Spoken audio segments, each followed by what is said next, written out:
Nicola Sturgeon faces questions on Scottish elections. Sign up to receive our rundown of the days direct to your inbox. Subscribe. When you subscribe, we will use the information you provide to send you these. Sometimes they'll include recommendations for other related newsletters or services. Our privacy notice explains more about how we use your data and your rights. You can unsubscribe at any. While taking questions from the media, Nicola Sturgeon was spotted picking her nose before flicking. One Twitter user wrote, "Did anyone else notice Sturgeon pick her nose, roll it and flick it during today's briefing?"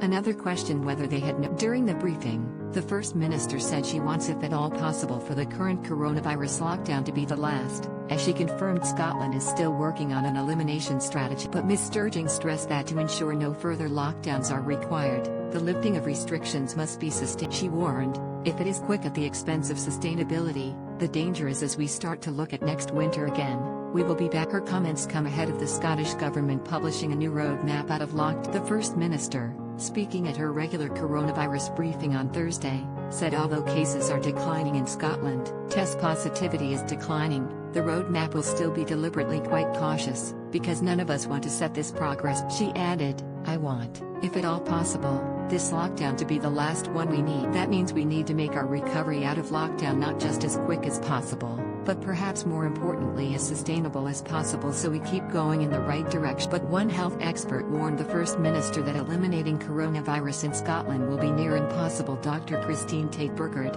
a research fellow in the Department of Infection and Immunity at the University of Edinburgh's Roslin Institute, said this would be a very difficult strategy to pursue because Scotland is a very multicultural society with very close links to the Sturgeon, rejoining EU won't happen, says June Mummery. She said, "It's a bit different from Australia and New Zealand, where these strategies are indeed quite feasible because the only ports are by air or by boat. With the UK those links are very close and people can travel very easily." Ms. Sturgeon said she has always been part of the school of thought that says we should be seeking to eliminate the virus, though she accepted this might mean something slightly different in Scotland compared to New Zealand. The First Minister stressed, however, that doesn't change the overall trending we have since last spring, early summer, in Scotland. Said our objective should be to eliminate, by which I mean suppress to as low as possible a level and then try to keep. Now, is that feasible? The evidence and the work that has been done around genomic sequencing says yes, because what it shows is we actually achieved that in the summer in Scotland. Most of the strains of the virus that had been circulating in Scotland were eliminated, and then what happened is it receded, mainly from travel, some overseas travel, some from travel across the. So we know we can do that. I think we're still some way off it on the data we have got just now, but I think we are on a path back to that suppression to very low.